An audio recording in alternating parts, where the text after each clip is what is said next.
And we just had the most beautiful ceremony. I don't know if anybody was there of you, but our new head of the Joint Chiefs of Staff. And now we have Department of Labor, so that's big stuff. This is a big day. And it's my pleasure to welcome everyone to the swearing-in of our new Secretary of Labor, Eugene Scalia. Gene is joined by many members of his family, which is a large family, including his mother, Maureen, who's been my friend for a long time, even before I knew you, right? His mother is an incredible woman, and his wife, Patricia, incredible job. Thank you, honey. And 6 of their beautiful children, and I have a list of the folks. It's like, what a family.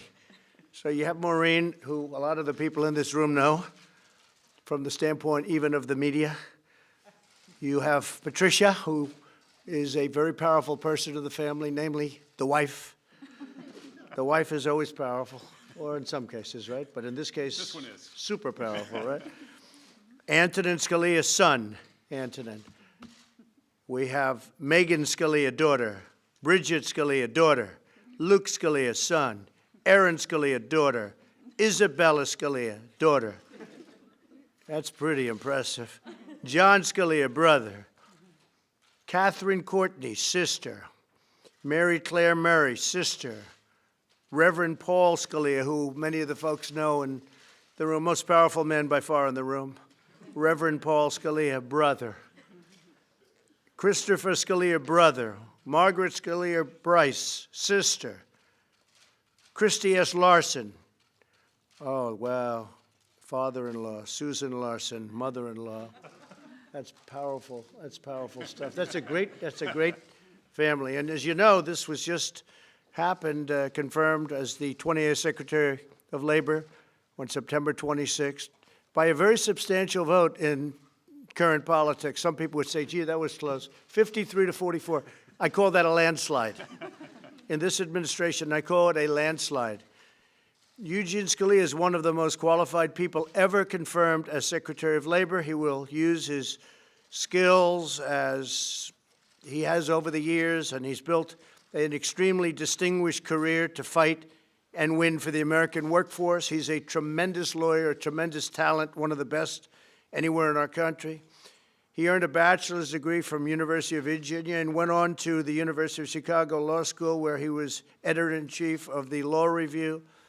From 2002 to 2003, Gene served as the top legal officer at the Department of Labor, so he's very familiar with the environs. He earned a reputation as a brilliant and unbiased defender of rights and protections of the American people. After his time in government service, Gene moved to the private sector, where he really became a tremendous force and very successful. He fought in some of the highest courts of our land and worked to overturn bureaucratic overreach and unfair job-killing regulations. That sounds very familiar. That's going to be good in this administration.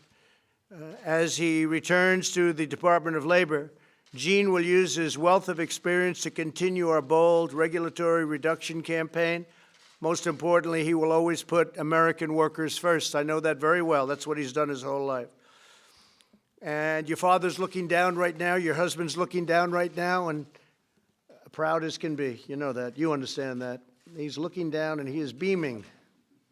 And I knew him well enough to know that he was a beamer when he was proud, right? Yes. So, Gene, I'm confident that your sharp legal mind, firmness of character, devotion to justice, love for this country, and commitment to its people will make you an outstanding Secretary of Labor. I want you to be the best. Can we say the best of all time? I'll ask you maybe later who was the best so far, but you're going to top. Congratulations to you and to your wonderful family.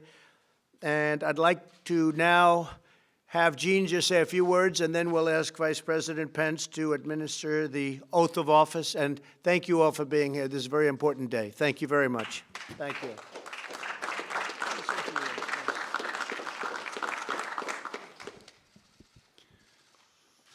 Mr. President, thank you for those remarks. Thank you for this great honor to serve as Secretary of Labor.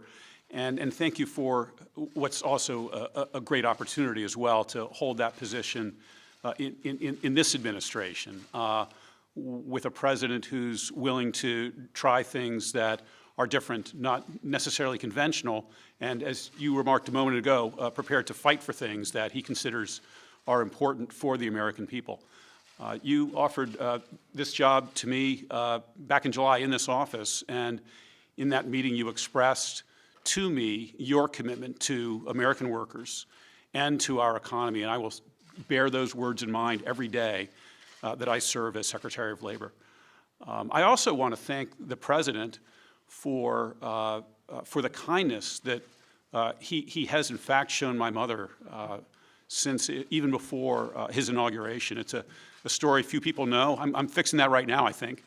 But he reached out to my mother for just out of kindness, with no political advantage, to see how she was doing, to then make sure that she had a good seat at the inauguration and the like. And he looked after an elderly woman who was going through a difficult time and gave her some help and support when it meant an awful lot.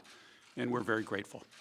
I do want to thank my mother as well, my father, who we do like to think is looking down and watching with some pride. And of course, I want to thank my wife, Trish, for all the support that she has given me, both in recent weeks, but throughout our marriage, and my brothers and sisters, too. Mr. President, I'm sorry that the group might strike you as small. There were 3 who couldn't make it, but they're here in spirit, too. So again, I want to thank the President and the Vice President for what is a great honor, but more importantly to me, it's an opportunity to further the mission of the Department of Labor, to implement this President's agenda, and to paraphrase the Constitution, to take care that our laws are faithfully executed. So, Thank you very much. Congratulations. It's fantastic.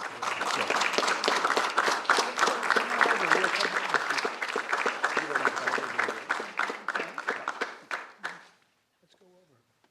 Mike, thanks.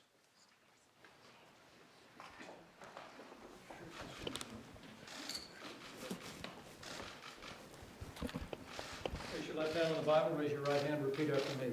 I, Eugene Scalia, do solemnly swear I, Eugene Scalia, do solemnly swear that I will support and defend the Constitution of the United States that I will support and defend the Constitution of the United States against all enemies, foreign and domestic, against all enemies, foreign and domestic, that I will bear true faith and allegiance to the same, and to bear true faith and allegiance to the same, that I take this obligation freely, that I take this obligation freely, without any mental reservation without any mental reservation or purpose of evasion, or purpose of evasion, and that I will well and faithfully discharge and that I will well and faithfully discharge the duties of the office upon which I'm about to enter. the duties of the office upon which I'm about to enter. So help me God. So help me God.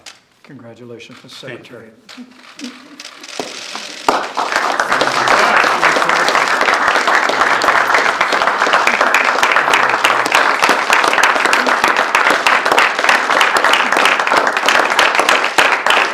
Thank you all for joining.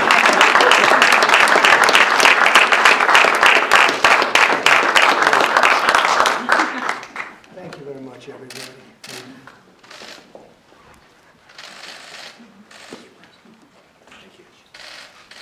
Thank you very much, everybody. That was really great. President, you now know who the whistleblower is, sir. Well, we're trying to find out about a whistleblower. When you have a whistleblower that reports things that were incorrect, as you know, and you probably now have figured it out, the statement I made to the president of Ukraine, a good man, a nice man, knew, was perfect. It was perfect. But the whistleblower reported a totally different statement, like the statement, it was not even made. I guess statement you could say with call. I made a call. The call was perfect. When the whistleblower reported it, he made it sound terrible. And then you had Adam Schiff, who, even worse, made up my words, which I think is just a horrible, I've never even seen a thing like that.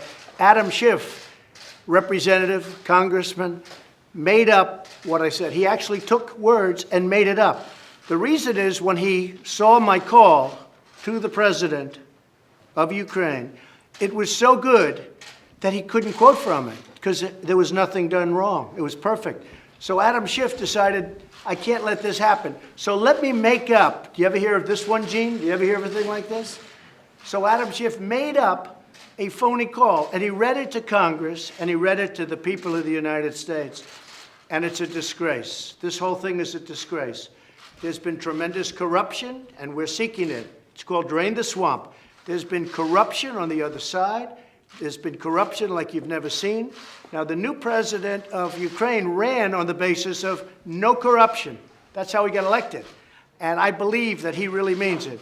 But there was a lot of corruption having to do with the 2016 election against us. And we want to get to the bottom of it, and it's very important that we do. Thank you very You raised much. your concerns with President Xi, sir, or any other leader? Thanks, everybody. Thank you.